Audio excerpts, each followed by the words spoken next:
परमेश्वर के अति प्रिय नाम में आप सभी को जय मसीह की। एक बहुत सुंदर समय परमेश्वर ने हमारे जीवन में एक बार फिर से दिया है, जबकि हम जानते हैं कि हम लैंटर्न सीजन से होकर गुजरे। हमने प्रभु के बलिदान को और प्रभु के जी उठने के दिन को मनाया, और उसके बाद जबकि हमने वेडनेसडे और फ्राइडे की जो वर्शिप थी, उस फेलोशिप को हमने पोस्टपोन किया हुआ था, और उसके पोस्टपोन किए जाने की वजह हम सभी जानते हैं, लेंटन सीजन के दौरान होने वाली कॉटेज प्रेयर है। लेकिन अब क्योंकि वो लेंटन सीजन ओवर हो चुका, और प्रभु का बहुत धन्यवाद है कि प्रभु ने अवसर दिया हमको कि हम अपनी वेडनेसडे फेलोशिप को कंटिन्यू करने पाए। और प्रभु का धन्यवाद करते हैं कि प्रभु के दास को, हमारे कलीसिया के अगुए, हमारे पास्टर साहब को प्रभु ने अगुवाई दी कि अगले हफ्ते से ही, यानी कि इस बुधवार से ही इन प्रार्थना सभाओं को शुरू किया जाए। और प्रभु का धन्यवाद करते हैं कि इस बंधन के समय में भी प्रभु ने इस टेक्नोलॉजी के इस्तेमाल के द्वारा से हमें प्रार्थना सभाओं में जोड़े रखने के लिए एक माध्यम प्रदान करा। प्रभु के नाम को महिमा देते हैं इस सारी बात के लिए, और प्रार्थना सभाओं को शुरू करते हैं। आइए सबसे पहले हम प्रभु को महिमा देते हुए प्रार्थना करते हैं। हे प्रभु, हमारे परमेश्वर पिता, हम आपका बहुत धन्यवाद करते हैं प्रभु इस समय के लिए, इस अवसर के लिए प्रभु, जबकि हम जानते हैं प्रभु कि प्रतिदिन हजारों लोग प्रभु जीवन को अपने खो रहे हैं इस भयानक वायरस के समय में प्रभु, और हजारों लोग प्रभु उन लोगों में शामिल होते जा रहे हैं जो कि इस वायरस से संक्रमित हैं। और प्रभु एक भयानक पीड़ा और भयानक भय लोगों के हृदय में इस सब चीजों को लेकर के है कि प्रभु पारिवारिक प्रेम तक भी ठंडा पड़ चुका है प्रभु। लेकिन प्रभु आपका धन्यवाद करते हैं कि आपने हमें अवसर दिया है कि हम इस समय में भी आपके नाम में आनंदित रहें और आपसे प्रार्थनाएं करते रहें। प्रभु धन्यवाद करते हैं इन प्रार्थना सभाओं के लिए प्रभु, जो एक बार फिर से प्रभु आपके नाम में आरंभ होने पाई प्रभु। और प्रभु जबकि हम इन प्रार्थना सभाओं को इस ऑनलाइन सेवा के द्वारा से प्रभु आगे बढ़ाते हैं, आपके नाम को प्रत्येक उस व्यक्ति के द्वारा से जो इन प्रार्थना सभाओं में जुड़ते हैं प्रभु, आपके नाम को महिमा मिले। और प्रभु आपका मार्गदर्शन मांगते हैं सारी प्रार्थना सभा के दौरान प्रभु, जो वचन में से पढ़ा जाता है, जो गाया जाता है और जो प्रचार किया जाता है, वो सब कुछ आपकी महिमा, ताकि आने वाले दिनों के लिए प्रभु करने पाए। सारी आदर महिमा आपको देते प्रभु, इस सारी प्रार्थना सभा के समय को आपके हाथों में सौंपते, आपके पवित्र और महान नाम से मांगते हैं, आमीन। जैसा हमने देखा कि हम इस प्रार्थना सभाओं में, बुधवार की प्रार्थना सभाओं के शुरू के इस समय में है। हमारे परमेश्वर का धन्यवाद हो, चाहे कैसी भी विपत्तियां हो, चाहे कैसे भी भयानक समय विश्व के लिए आए, लेकिन हम जो परमेश्वर पर विश्वास रखते हैं, हम सबको बचाने वाला वो है। आइए हम प्रार्थना करेंगे। हे प्रभु हमारे परमेश्वर पिता, हम आपका बहुत धन्यवाद करते हैं प्रभु, एक बार फिर से प्रभु इस समय के लिए, इस संगति के लिए जो आपने हमको दी प्रभु, जिसमें हम प्रभु शारीरिक रूप से साथ नहीं, लेकिन प्रभु आपके अनुग्रह से वचन में, आत्मा में साथ हैं प्रभु। धन्यवाद करते हैं प्रभु, और आपकी उपस्थिति मांगते हैं प्रभु इस प्रार्थना में प्रभु, हरेक उस परिवार के साथ, हरेक उस जन के साथ प्रभु, जो कि प्रभु इस समय प्रभु इस प्रार्थना सभा में जुड़े हुए हैं प्रभु। हम आपसे प्रार्थना करते हैं हरेक के जीवन में प्रभु, हरेक के हृदय में आपकी उपस्थिति इस समय में हो प्रभु। और प्रभु आपसे प्रार्थना करते हैं प्रभु कि हम सब जो प्रभु आपके नाम के कहलाते हैं, आपके नाम का भय मानते हैं प्रभु, आपकी महिमा का कारण होने पाए। हमें इस प्रकार से आप तैयार कीजिए प्रभु, हम आपसे प्रार्थना करते हैं प्रभु जी।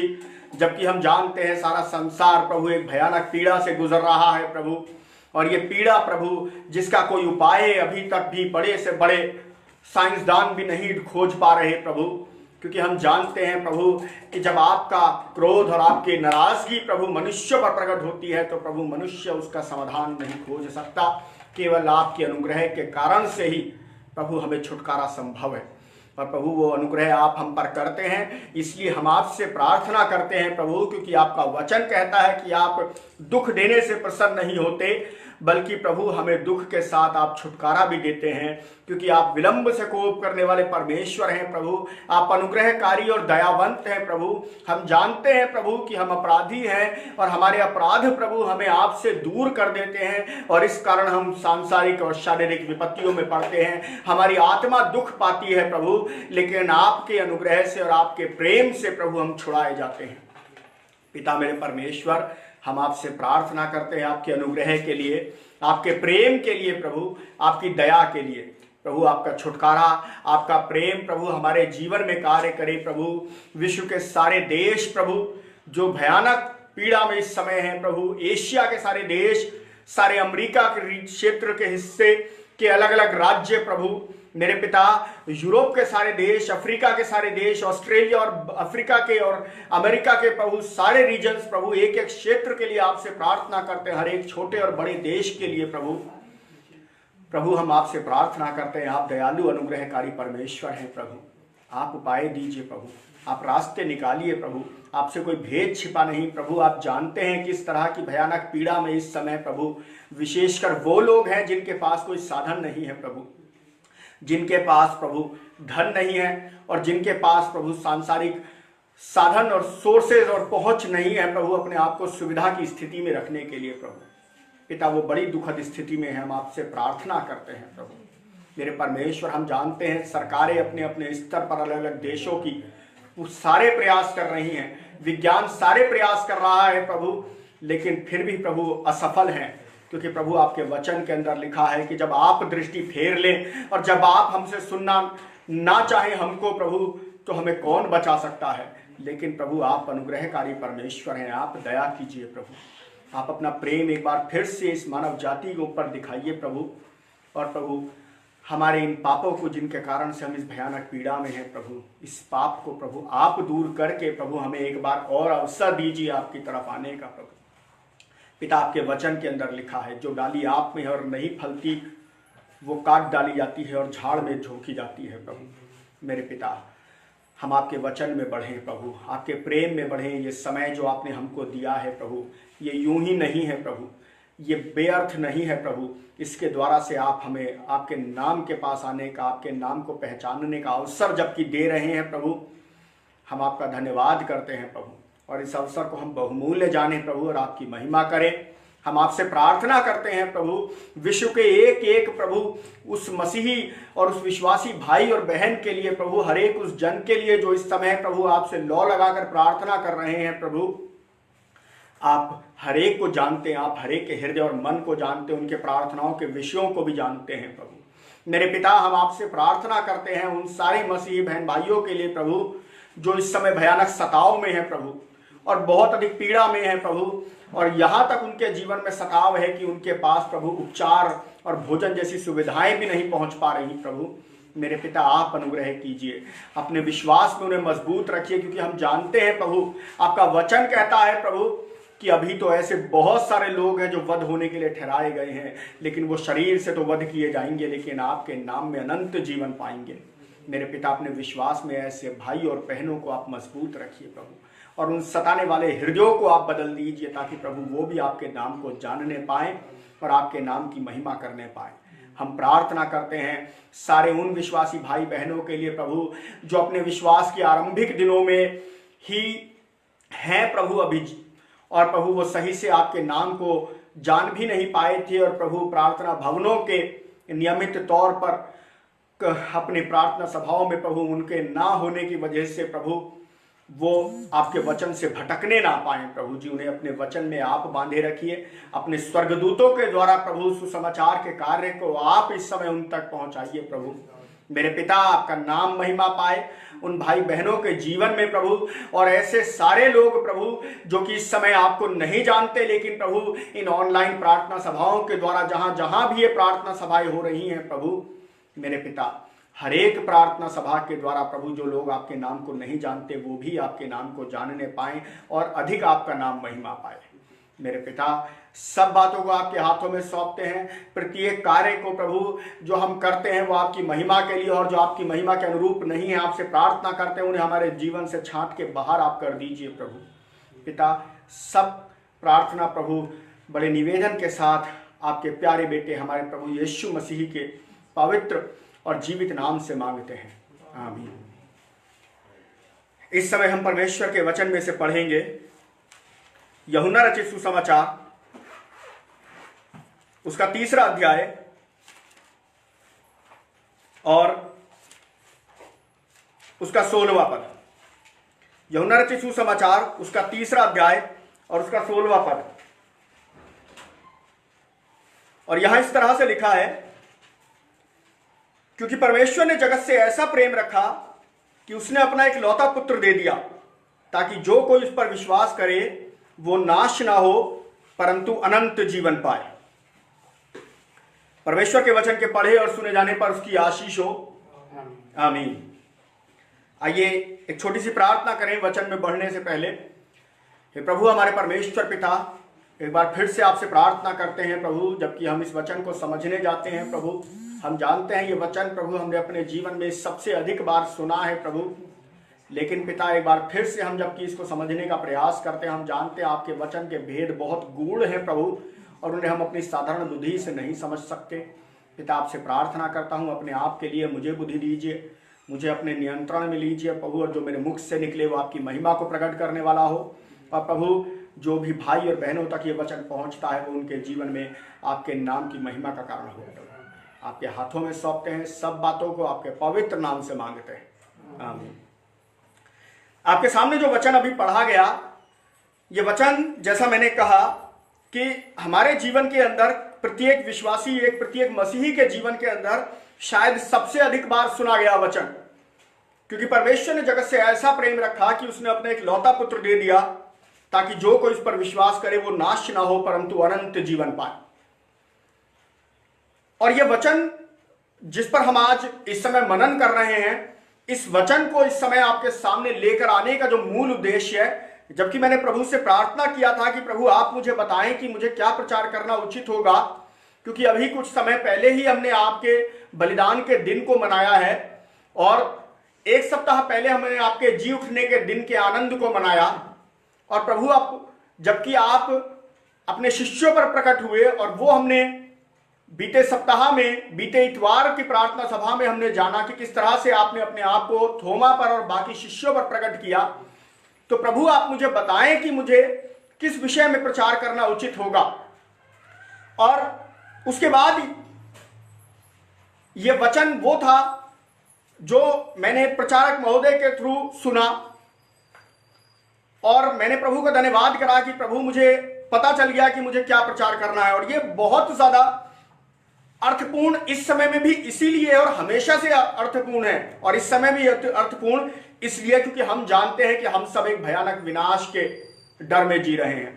हम में से किसी को भी नहीं पता, हर कोई इस समय एक भयानक डर की अवस्था में है, और हर कोई अपने प्रियो तक से एक दूरी बना रहा है। और आज भी न्यूज़पेपर के अंदर पढ़ा गया और वहां लिखा था कि कुछ पुत्रों ने अपने पिता के शव को लेने से मना कर दिया, क्योंकि उनके पिता उस भयानक वायरस के कारण मृत्यु को प्राप्त हो गए। और ये वो भयानक दुख है। लेकिन परमेश्वर का वचन कहता है कि उसने हमसे ऐसा प्रेम रखा कि उसने अपना एक लौता बेटा हमारे लिए दिया, और वो बेटा यीशु मसीह है।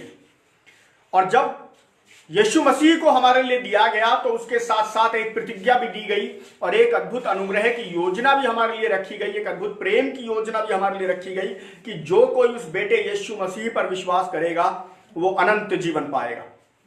ये परमेश्वर का प्रेम है। परमेश्वर हमसे ऐसा प्रेम रखता है, इतना प्रेम उसने हमारे साथ किया, और ये प्रेम जो है वो हमें उस अनंत जीवन तक पहुंचाता है। आज बहुत से लोग निराश हैं, बहुत से लोग आत्महत्या की तरफ बढ़ रहे हैं। हम न्यूज में भी देख रहे हैं कि बहुत सारे लोग इस भयानक समय में इतने ज्यादा अवसाद में आ गए हैं, इतने ज्यादा पीड़ा में आ गए हैं कि वो अपने जीवन को उस वायरस के डर से ही खत्म कर ले रहे हैं। बहुत सारे लोग अलग अलग बीमारियों में पड़े हैं, बहुत सारे लोगों के पास कोई आशा ही नहीं है, और बहुत सारे लोग जिनके पास कोई दिशा ही नहीं है, वो एक दिशाहीन जिंदगी जी रहे हैं। यहां तक कि बहुत लोगों का तो ये तक भी कहना है कि पता नहीं, मरना तो है ही, चाहे इस वायरस से ही सही, इतने अपने जीवन का आनंद उठा लें। और वो अपने जीवन का आनंद उठा रहे हैं, और ये एक बड़ी दुखद स्थिति है।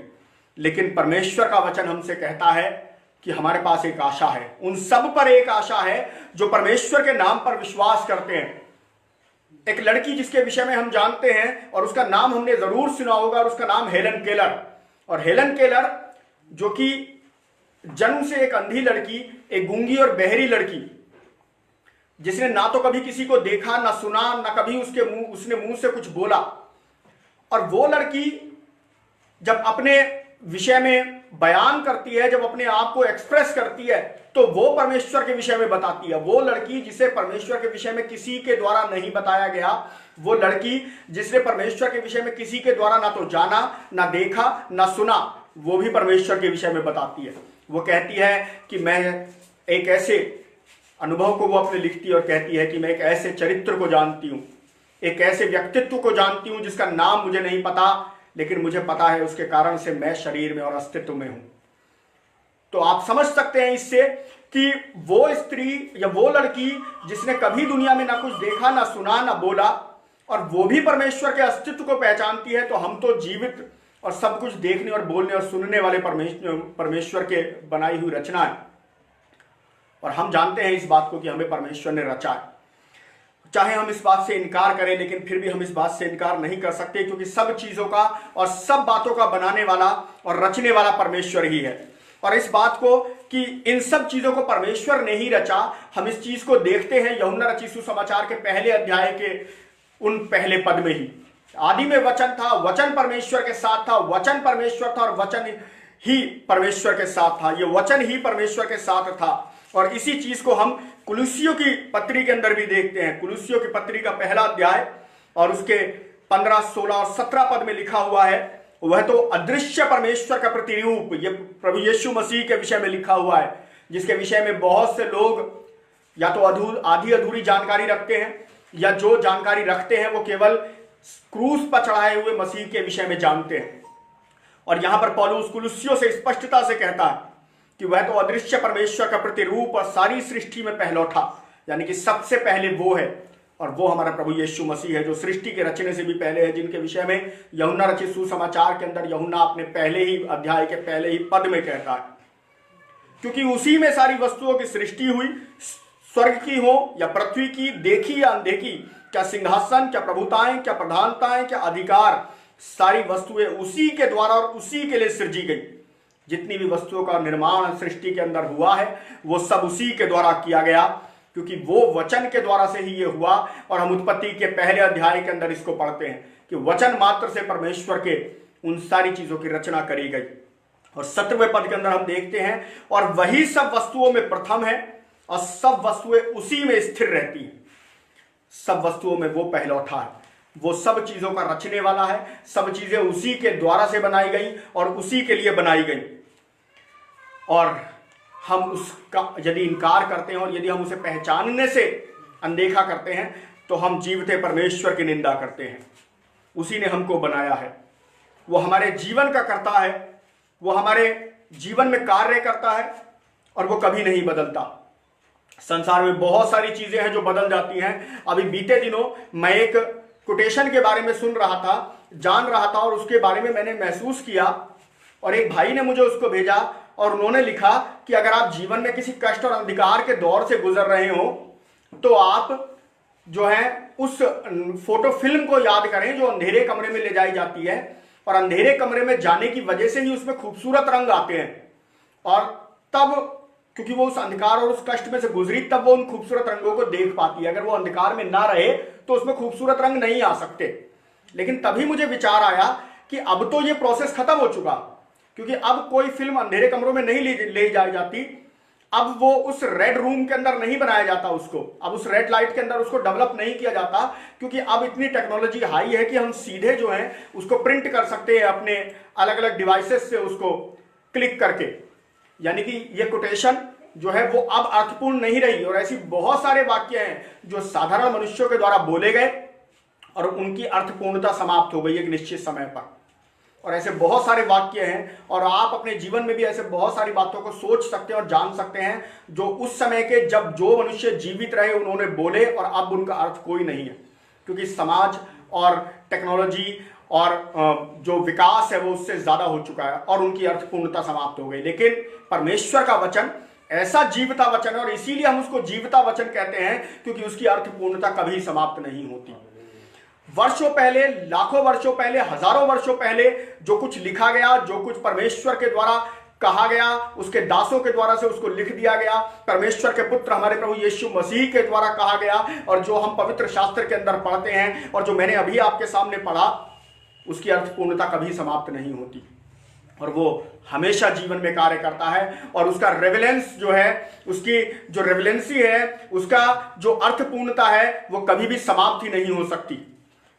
चाहे वो 1000 वर्ष बाद, मेरे जीवन के 1000 वर्ष बाद भी उसकी अर्थपूर्णता कभी समाप्त नहीं होगी। और इसीलिए यह जीवता वचन है और हम जीवते परमेश्वर पर विश्वास रखते हैं। और यह हमारे लिए गर्व का विषय है कि हमारा परमेश्वर एक जीवता परमेश्वर है जो कभी नहीं बदलता, लाखों वर्षों से भी ना बदला और ना कभी बदलेगा। वो पवित्र है और वो धर्मी है। हम भजन संहिता 145 के अंदर इस बात को देखते हैं। भजन संहिता 145 के अंदर 17वें और 18वें पद के अंदर लिखा है वो धर्मी है, वो हर एक बात में धर्मी है। और ये तक लिखा हुआ है कि धर्मी होने के साथ साथ वो जो उसके सम्मुख रहते हैं वो हर एक को उनको पहचानता है और हर एक को जो उसको ढूंढते हैं उन पर वो अपने आप को प्रकट भी करता है, जो उसको ढूंढना चाहते हैं, जो उसको देखना चाहते हैं। लेकिन इसके साथ साथ जैसा हमने देखा, अभी हमने यूहन्ना रचित सुसमाचार के 16वें अध्याय के अंदर देखा कि जो उस पर विश्वास करते हैं वो नाश नहीं होंगे परंतु अनंत जीवन पाएंगे। लेकिन जो विश्वास नहीं करते उनके लिए वही परमेश्वर जो है एक न्यायी परमेश्वर भी है, क्योंकि उन्होंने उस जीवते परमेश्वर का तिरस्कार किया है। उनके पास न्यायी परमेश्वर का अवसर उनके पास पहुंचा, लेकिन उन्होंने उसको तिरस्कार कर दिया और इसलिए वो न्याय का सामना करेंगे। लेकिन जो प्रभु पर विश्वास करते हैं उन्हें न्याय का सामना करने की जरूरत नहीं है। उनका उद्धार प्रभु यीशु मसीह में हो चुका, और उद्धार इसलिए हो चुका क्योंकि उनका न्याय हमारे प्रभु यीशु मसीह ने, परमेश्वर के पुत्र ने उस क्रूस के ऊपर चुका दिया है। उसने अपने लहू के द्वारा उस न्याय को चुका दिया है। उसने वो सारा बोझ जो पाप का था वो अपने शरीर के ऊपर सह लिया, उन कोड़ों के द्वारा उसने वो सह लिया। उसने उस सिर पर जो कांटों का ताज उसके रखा गया उसके द्वारा उसने वो सह लिया। उसने उन कीलों के द्वारा जो उसको ठोकी गई उसके द्वारा उसने उस सारे अपमान को सह लिया। यहां तक कि वो उस चौथी वाणी में अपने कहता भी है कि हे मेरे परमेश्वर, तूने मुझे क्यों छोड़ दिया। और एक बार फिर से मैं इस बात को कहता हूं, जबकि एक लंबे समय तक मैं इस बात को सोचता था कि प्रभु ऐसा कैसे हो सकता है। यहां तक कि मैं अपने पास्टर साहब तक से इस बात में सहमत नहीं होता था कि परमेश्वर अपने पुत्र को कैसे छोड़ सकता है। लेकिन इन्हीं दिनों में मैं इस बात को जाना कि उसने उनको छोड़ा, अपने पुत्र को छोड़ा हमारे लिए। और यही प्रेम है और इसी प्रेम की हम बात कर रहे हैं कि उसने हमारे लिए, हमारे उद्धार के लिए अपने पुत्र को भी छोड़ा। और छोड़ा क्यों? क्योंकि उस पुत्र ने हमारे उस बोझ को अपने ऊपर लिया, पाप का बोझ। और जैसा हम जानते हैं कि परमेश्वर धर्मी है, हम भजन संहिता 145 के 17वें पद के अंदर देखा कि वो पवित्र है और उसके साथ कोई अशुद्धता या कोई अपवित्रता या पाप उसके साथ ठहर नहीं सकता। और इसलिए उसने अपने आप को उस पल में अपने पुत्र से भी अलग कर लिया। और पुत्र वहां पर पुकारता है कि तूने मुझे क्यों छोड़ दिया। लेकिन वो प्रेमी परमेश्वर है और ये प्रेम जो है वो फिलियो प्रेम है। ग्रीक भाषा के अंदर, अगर हम अंग्रेजी भाषा में देखें तो प्रेम का बड़ा सीमित से शब्द है और केवल हम उस प्रेम को हम केवल उस एक दो शब्दों के द्वारा से ही, लव या अफेक्शन के द्वारा ही बता सकते हैं। लेकिन ग्रीक भाषा में इस प्रेम के लिए शब्द यूज होता है, इस्तेमाल होता है फिलियो, मित्र वाला प्रेम, एक मित्र का एक गहरा प्रेम। और इसी प्रेम के विषय में जब प्रभु यीशु मसीह पतरस पर प्रकट होते हैं अपने जी उठने के बाद, तब उससे बात करते हैं और वो कहता है कि प्रभु मैं तुझसे प्रेम करता हूं। और ये फिलियो प्रेम के विषय में बात करता है, उस गहरे मित्रता के भरे प्रेम के विषय में। लेकिन प्रभु उससे तीसरी बार पूछते हैं कि क्या तुम मुझसे प्रेम करता है? और तब पतरस उदास होकर गहरी पीड़ा के साथ जवाब देता है कि प्रभु तू तो सब जानता है, मैं तुझसे प्रेम करता हूं। और प्रभु उसी प्रेम के विषय में उससे बात कर रहे थे। और ये फिलियो प्रेम से भी आगे के दर्जे का प्रेम है और ये है अगापे प्रेम जो ग्रीक भाषा में है। और इस अगापे प्रेम का मतलब होता है अगाध प्रेम, एक ऐसा प्रेम जिसके विषय में जिसकी कोई सीमा नहीं, जिसकी कोई हद नहीं और उस लिमिट से भी ज्यादा, उस सीमा से भी बढ़ करके प्रभु ने हमसे प्रेम किया। और इस प्रेम को हम देख सकते हैं परमेश्वर के वचन के अंदर। हम परमेश्वर के वचन के अंदर इस अगापे प्रेम के विषय में देखें, और ये हमें मिलता है, और ये प्रेम हमको मिलता है इफिसियों की पत्री के अंदर। और इफिसियों के पत्री के 3 अध्याय के 17वें पद के अंदर मैं यहां पर पढ़ रहा हूं आपके लिए। और विश्वास के द्वारा मसीही तुम्हारे हृदय में बसे, कि तुम प्रेम में जड़ पकड़कर और नेव डालकर सब पवित्र लोगों की साथ भली भांति समझने की शक्ति पाओ। क्या समझने की? उस परमेश्वर के प्रेम को समझने की, कि उसकी चौड़ाई और लंबाई और ऊंचाई और गहराई कितनी है। उस प्रेम को साधारण तरीके से नहीं समझा जा सकता, लेकिन उसके प्रेम में बंद करके ही उसे समझा जा सकता है। और 19वें पद में पौलुस कहता है इफिसियों से, और मसीह के उस प्रेम को जान सको जो ज्ञान से परे है, कि तुम परमेश्वर की सारी भरपूरी तक परिपूर्ण हो जाओ। ये परमेश्वर का प्रेम है, जिसकी ऊंचाई गहराई को, उसके लंबाई को, प्रेम को हम समझ नहीं सकते, वो ज्ञान से परे है। लेकिन जब हम उसमें बढ़ते हैं, जब हम उस पर विश्वास करते हैं, तो हम उस प्रेम को जान पाते हैं। और वही प्रेम जो है वो दिखाता है, और वो प्रेम हमें दिखाई देता है उस डाकू के प्रति भी, जिसके विषय में हमने गुड फ्राइडे के दिन में जाना था, कि प्रभु ने उसे क्षमा करा। और ऐसे क्षमा के विषय में उसने विश्वास किया और प्रभु ने उसे क्षमा किया। और प्रभु ने जो उसे क्षमा किया, उस क्षमा के विषय में दाऊद भी कहता है कि क्या ही धन्य है वह पुरुष जिसका अपराध क्षमा किया गया और जिसका अपराध प्रभु स्मरण ना करे। और डाकू ने विश्वास किया, उसने कोई कार्य नहीं किया था। हम जकई को देखें, जकई ने केवल एक निर्णय किया। जकई के जीवन में, जकई के परिवार में प्रभु आया, और प्रभु से उसने केवल ये कहा कि प्रभु, मैं अपना सब कुछ दूसरों को, जितना मैंने फालतू ले लिया है वो सब मैं दे दूंगा। और उसने अभी किया भी नहीं था, केवल मुंह से बोला कि प्रभु मैं ऐसा कर दूंगा, और प्रभु ने उससे कहा आज ही तेरे घर में उद्धार आया। केवल मुंह के बोलने भर से, केवल विश्वास भर से। और अब ऐसा नहीं कि अगर विश्वास कर लिया है तो इस विश्वास के द्वारा मुझे ये मिलता है, नहीं, ऐसा नहीं। आप इफिसियों की पत्री के 2 अध्याय के 8वें और 9वें पद के अंदर देखेंगे और वहां पाएंगे, वहां लिखा हुआ है कि विश्वास के द्वारा अनुग्रह ही से हमारा उद्धार हुआ है। विश्वास किया है, लेकिन उस विश्वास के साथ साथ परमेश्वर का अनुग्रह है हम पर। और अनुग्रह यानी कि वो चीज जिसके लिए हमने मेहनत नहीं करी, जो हमें यूं ही प्राप्त हुआ उस व्यक्ति के प्रेम के द्वारा। और वो व्यक्ति प्रभु यीशु मसीह, जो शरीर में हमारे बीच में रहा, परमेश्वर के रूप में हमारे बीच में रहा, और उसके प्रेम की वजह से वो हमें प्राप्त हुआ। और वहां लिखा हुआ है, जब आप 9वें पद में पढ़ेंगे इफिसियों की पत्री के 2 अध्याय के 9वें पद में, और वहां लिखा हुआ है कि इसलिए कोई भी अपने कर्मों पर घमंड ना करे, क्योंकि ये कर्मों की वजह से नहीं है, ये केवल परमेश्वर के प्रेम और उसके अनुग्रह की वजह से, जो उसने दिखाया उस डाकू पर, कि महज मृत्यु से कुछ समय पहले उसने प्रभु पर विश्वास करा और प्रभु ने उसे स्वर्ग का अधिकारी बना दिया। किसी तरह का कोई न्याय की प्रक्रिया उसे नहीं झेलनी पड़ी, कोई अनंत आग उसे नहीं झेलनी पड़ी, और सीधा वो प्रभु के स्वर्ग के राज्य में भागी हो गया। और इसीलिए हमें उस प्रेम को जानने की जरूरत। आप पूछ सकते हैं इस बात को, या आप सोच सकते हैं, या जरूर सोचा होगा इस बारे में, कि यदि मनुष्य के जीवन में प्रेम है और मनुष्य के जीवन में पाप भी है, तो परमेश्वर ने इस पाप को बनाया क्यों, या उस मनुष्य को ही क्यों बनाया अगर वो पापी हो जाना था तो। और हम जानते हैं इस बात को कि परमेश्वर प्रेम है। हमने अभी देखा, परमेश्वर ने अपने पुत्र को भेजा, वो प्रेम है। परमेश्वर का वचन बताता है कि परमेश्वर प्रेम है, और उसने चाहा कि वो एक ऐसी रचना का निर्माण करे, एक ऐसी चीज को वो बनाए जो उसके जैसा स्वभाव और उसके जैसा स्वरूप रखती हो।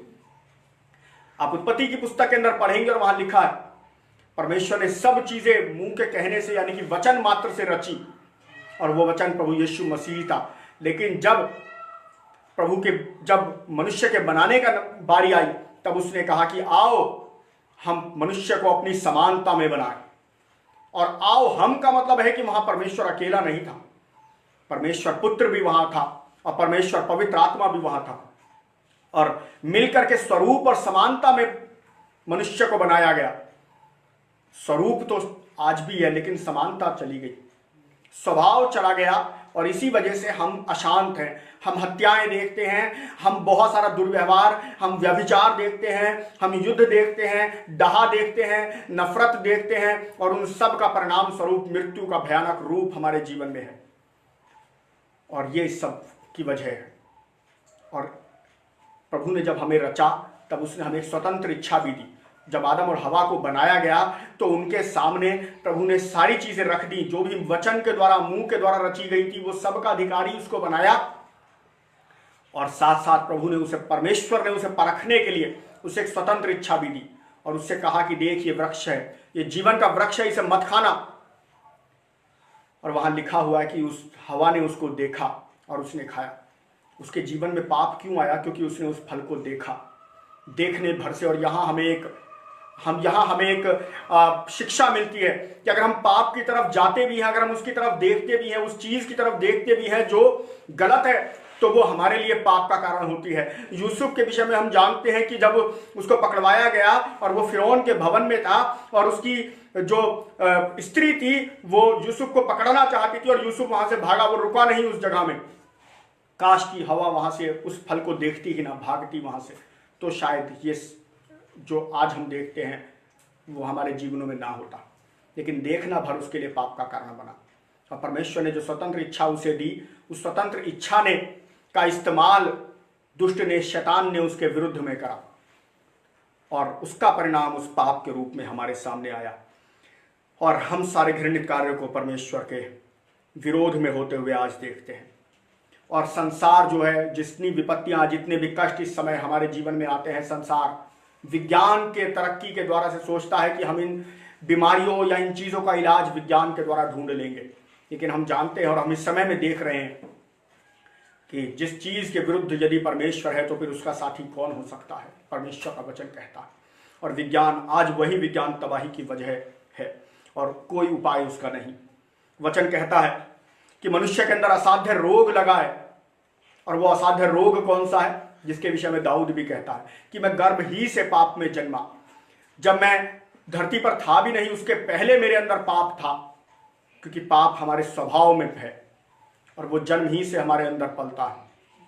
और वो पाप जो है, जिसके विषय में कोई एक बच्चा जिसे बताया भी नहीं जाता, वो चोरी करना, वो झूठ बोलना, वो बातें छिपाना और वो नफरत, वो ईर्ष्या, वो जलन को सीखता है क्योंकि वो मन में बसा है।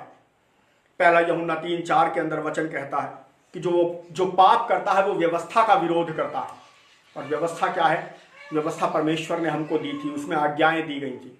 जो पाप करता है वो उन आज्ञाओं को तोड़ देता है और व्यवस्था के विरोध में आ जाता है, यानी कि परमेश्वर के विरोध में आ जाता है। और हमारी व्यवस्था जो है वो हमें पाप की तरफ ले जाती है। और कई बार हम उस पाप से बचने के लिए अपने जीवन में बहुत सारी चीज़ों को हासिल करते हैं। हम बहुत सारी शिक्षा प्राप्त करते हैं, हम बहुत सारे मेडिकल लाइन में बहुत सारी चीज़ों को गेन करते हैं, बहुत सारी इंजीनियरिंग की डिग्री हासिल करते हैं, बहुत सारे ऊंचे पदों पर पहुंच जाते हैं। लेकिन उसके बावजूद भी आप देखेंगे कि कहीं ना कहीं जीवन का एक कोना ऐसा होता है जो खाली दिखाई देता है।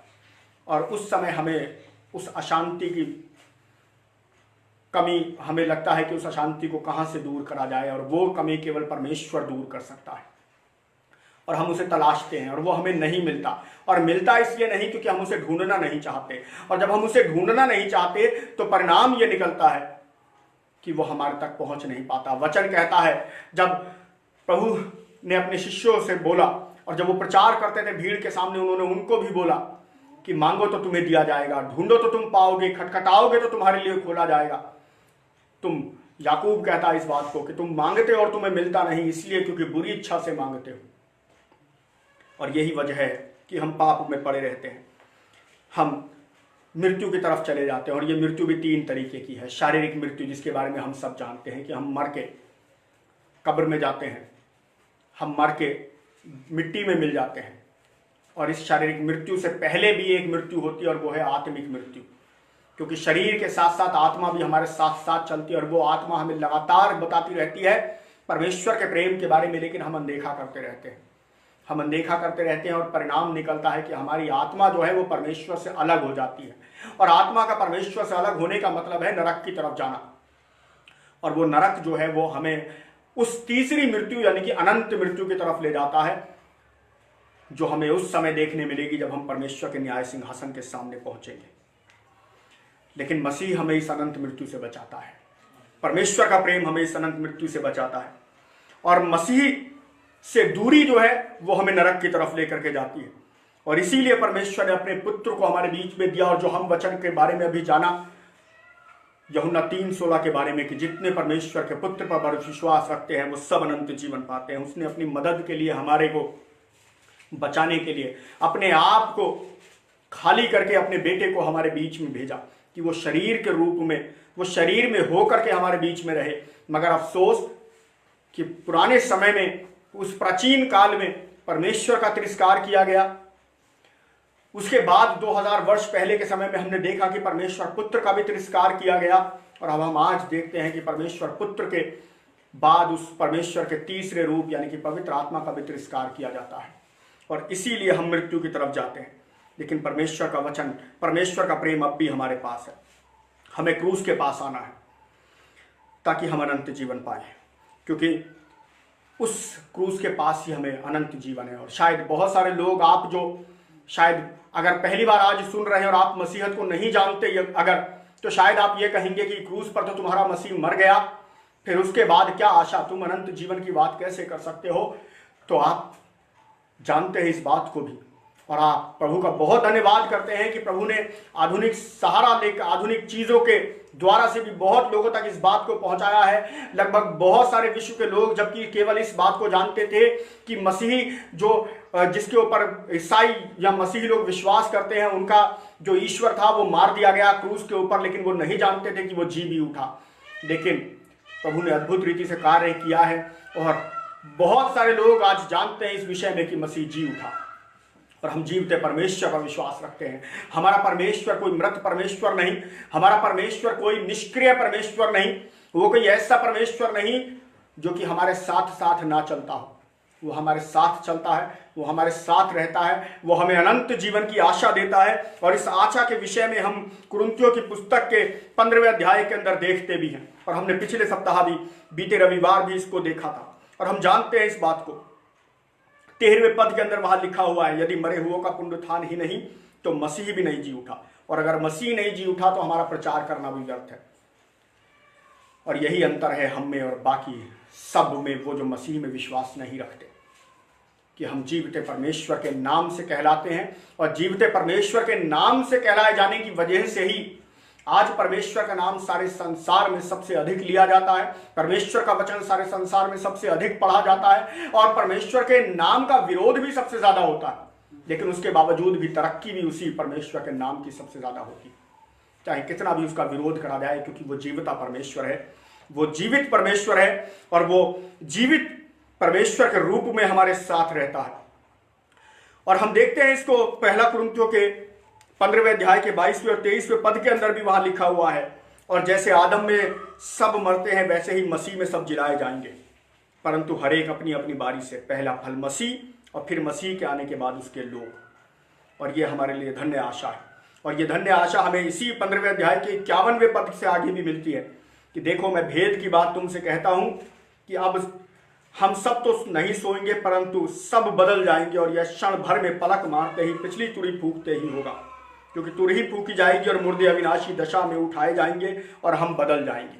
और जब हम इसके आगे पढ़ते हैं तो देखते हैं हम कि हम जो शरीर में भले मर जाएं, लेकिन हम आत्मा में जी उठेंगे, और जब हम आत्मा में जी उठेंगे तो उस समय हम मृत्यु को परास्त करेंगे, क्योंकि मृत्यु को परास्त किया जा चुका, और वो केवल इस संसार के अंदर एक व्यक्ति ने करा, और वो हमारा जीविता परमेश्वर का पुत्र प्रभु यीशु मसीह है। उसने इस कार्य को किया, और जैसा उसने किया वैसा हम भी, क्योंकि जो हम उस पर विश्वास करते हैं, तो हम अगर उसकी क्रूस पर विश्वास करते हैं तो हम उसके जी उठने पर भी विश्वास करते हैं, और जब हम उसके जी उठने पर विश्वास करते हैं तो हम जानते हैं अगर वो जी उठा तो जितने उस पर विश्वास करते हैं वो सब भी जी उठेंगे।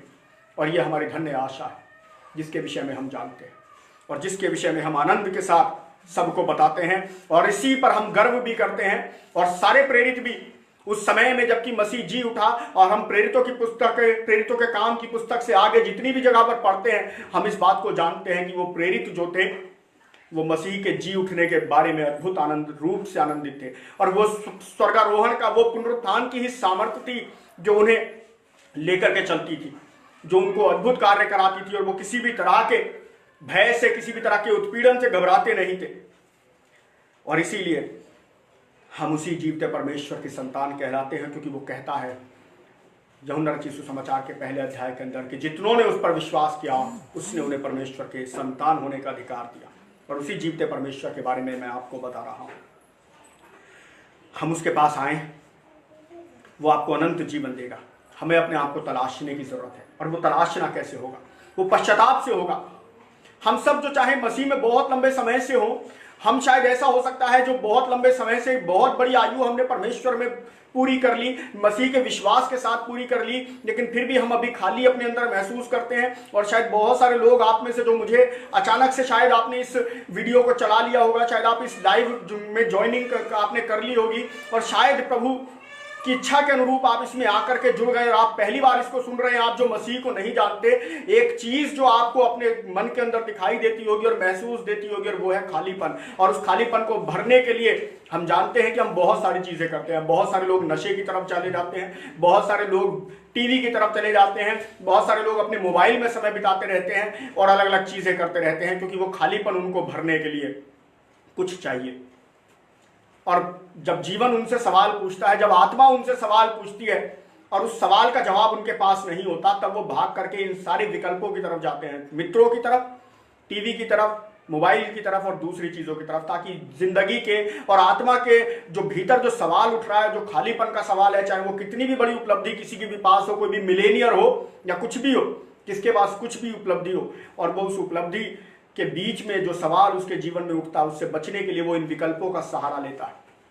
लेकिन इन सब का छुटकारा और इन सब से, इन सारे सवालों से छुटकारा संभव है, और वो छुटकारा है पश्चाताप, रिपेंटमेंट, पश्चाताप या मन फिराव। और वो मन फिराव और पश्चाताप कहता है कि हम प्रभु के पास आए, हम जीवते परमेश्वर को जाने। शायद आप में से कुछ लोग जो शायद जीवते परमेश्वर को ना जानते हो, आप कहेंगे कि मैं उसे कैसे जान सकता हूं। साधु सुंदर सिंह ने जब पवित्र शास्त्र उनको दिया गया और उन्होंने उस पवित्र शास्त्र को फाड़ दिया और उसको जला डाला, और उसके बाद वो इतने ज्यादा बेचैन थे। और हम बहुत सारे ऐसे लोगों की गवाहियों को सुनते हैं जो परमेश्वर को जानते नहीं थे, लेकिन परमेश्वर का वचन उनके पास पहुंचा और उन्होंने उसको रिजेक्ट किया। लेकिन बाद में जब वो प्रभु को जाने, और वो बताते हैं कि वो बड़े बेचैनी की अवस्था में थे, और जो परमेश्वर को जानते भी नहीं थे और जिन्होंने किसी से भी परमेश्वर का वचन नहीं सुना था, और उन्होंने पुकारा कि कोई जीवता परमेश्वर हो तो मुझे बताए, कोई ऐसा परमेश्वर हो जो मुझे इन विपत्ति से छुटकारा दे सके, वो मेरे सामने आए।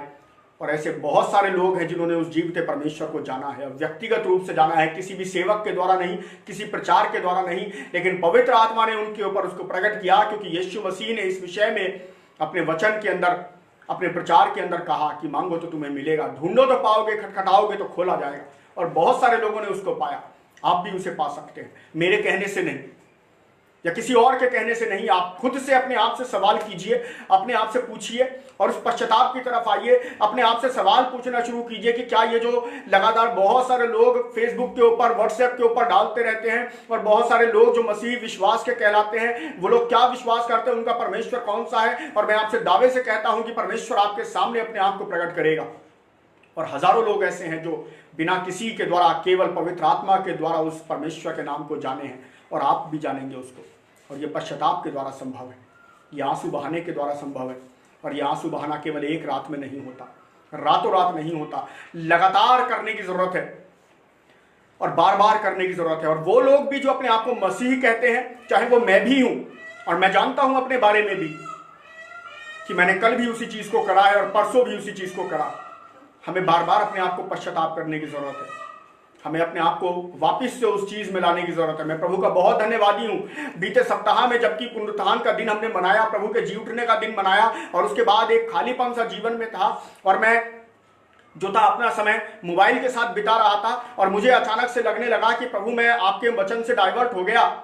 और मैंने प्रभु से प्रार्थना करनी शुरू करी। अद्भुत रीति से हमारे कलीसिया के पासवान साहब ने कहा कि हम बुधवार की प्रार्थना सभाएं शुरू करने जा रहे हैं और बुधवार के दिन तुम्हें प्रचार करना। और मैंने प्रभु का धन्यवाद करा कि प्रभु आपने मेरी प्रार्थना सुन ली, क्योंकि इसके द्वारा से अब मुझे उस साधना में यानी कि या उस विषय में बंधे रहने का सीधे अवसर मिल गया। मेरे पास बचने का रास्ता नहीं कि मैं अपने आप को तैयार रखूं। और प्रभु का बहुत धन्यवाद करा। और यही बात मैं आपसे कह रहा हूं, हमें हर दिन जो विश्वास करते हैं और विश्वास नहीं भी करते हैं, हमें हर बार अपने आप को पश्चाताप करने की जरूरत है, रिपेंट करने की जरूरत है, अपने आप को जांचने की जरूरत है। और परमेश्वर हमारे लिए प्रेमी परमेश्वर है। वो हर बार, जितनी बार हम उससे प्रेम करते हैं, वो हमारे लिए आता है, हमें सहारा देता है।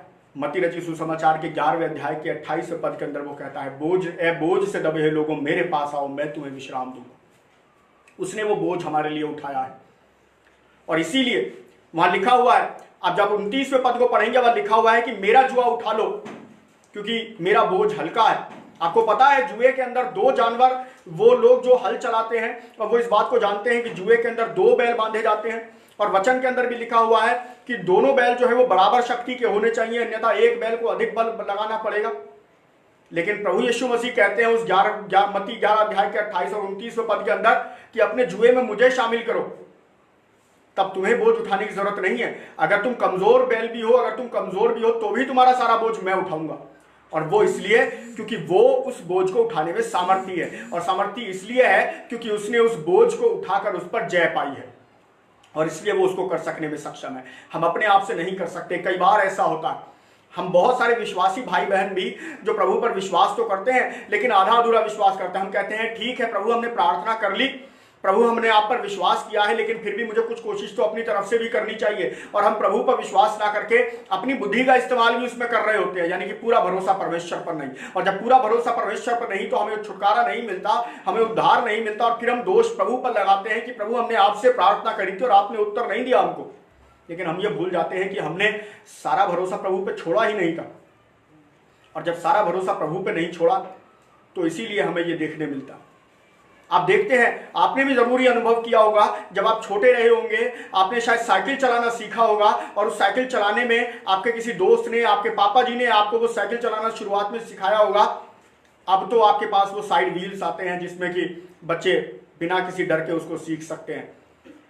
लेकिन एक वो समय जबकि पिता आपको वो सिखाते थे, और वो आपके साथ चलते थे, उस हैंडल को पकड़ के भी और आपकी साइकिल को पकड़ के भी, और आप निश्चिंतता से उसको चलाते थे, क्योंकि आपको पता होता था कि पापा जो है वो साथ में है और वो उस बोझ को उठाए हुए हैं, और आप आराम से उसको चलाते थे। और जैसे ही उनका हाथ रखता था आप डगमगाते थे।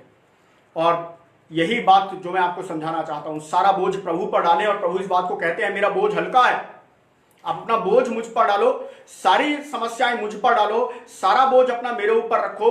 क्योंकि प्रभु का वचन कहता है लूका रचित सुसमाचार के अंदर, उसके 7वें और 8वें अध्याय के अंदर, कि वो हमारे सिर के एक एक बाल को भी गिन के रखता है, उसमें से एक भी गिरने नहीं पाता। व्यर्थ चिंता क्यों करते हो? वो हमें जानता है, वो हमें जो उससे प्रेम रखते हैं उन सबको वो सारी विपत्तियों से छुड़ाने की सामर्थ्य रखता है, वो सब बातों को जानता है। हम रोमियो की पुस्तक के 2 अध्याय के अंदर जरा देखें, और रोमियो की पुस्तक के 2 अध्याय के अंदर लिखा हुआ है, और यहां लिखा हुआ है रोमियो की पत्री के 2 अध्याय के 7वें पद में, और यहां इस तरह लिखा है कि जो सुकर्म में स्थिर रहकर महिमा और आदर और अमरता की खोज में है, उन्हें वह अनंत जीवन देगा।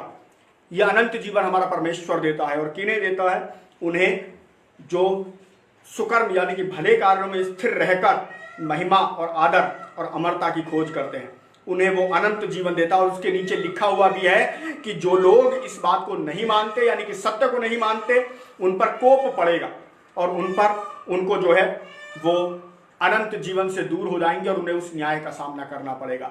मेरे प्रियो, आज भी हमारे सामने वो समय है, मेरे सामने भी वो समय है, और हमने प्रचार में देखा है लगातार। और जब हम प्रार्थना सभाओं में थे, दैनिक प्रार्थना सभाओं में थे, उस समय भी हमने देखा, और आज ही वो समय है। हम कई बार सोचते हैं कि कल सुबह या कल शाम या अगले सप्ताह, लेकिन हम जानते हैं कि हमें नहीं पता अगले समय कब होगा हमारे लिए। हमें आज ही अपने आप को पश्चाताप की स्थिति में लाने की जरूरत है।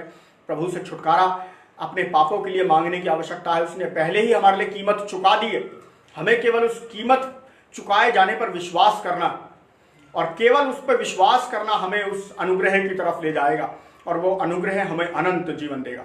प्रभु हम सबको इस चीज को जानने में, और प्रभु के उस प्रेम को, उस फिलियो प्रेम को, उस अगापे प्रेम को जानने में मदद करे, कि हम जाने कि परमेश्वर ने हमारे के लिए क्या रचा है।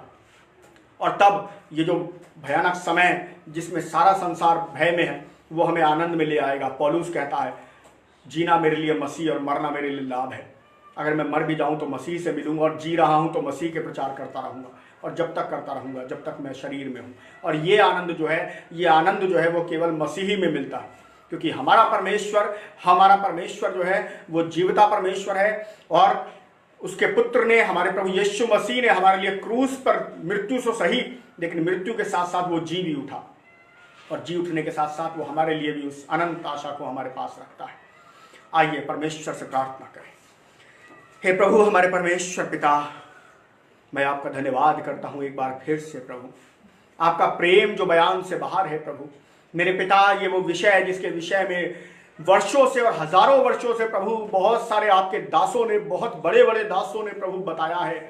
मैं तो बहुत साधारण सा व्यक्ति प्रभु, मैं इसके विषय में क्या बता सकता प्रभु जी, क्योंकि ये वर्णन से बाहर है। हम प्रभु इतना जानते हैं कि प्रभु हजारों वर्ष बीतने पर भी आपका वचन पुराना नहीं होता प्रभु। जो भी व्यक्ति जिस भी दशा में हो प्रभु, ये वचन उसके जीवन में बोलता है और उसके जीवन में कार्य करता है प्रभु। उसके साथ उसकी व्यथा को, उसके जीवन के कष्ट को प्रभु उसके सामने ला करके रखता है और उस कष्ट का समाधान भी देता है प्रभु, क्योंकि यही जीवित परमेश्वर का वचन है प्रभु। मेरे पिता, हमने इसे जाना है।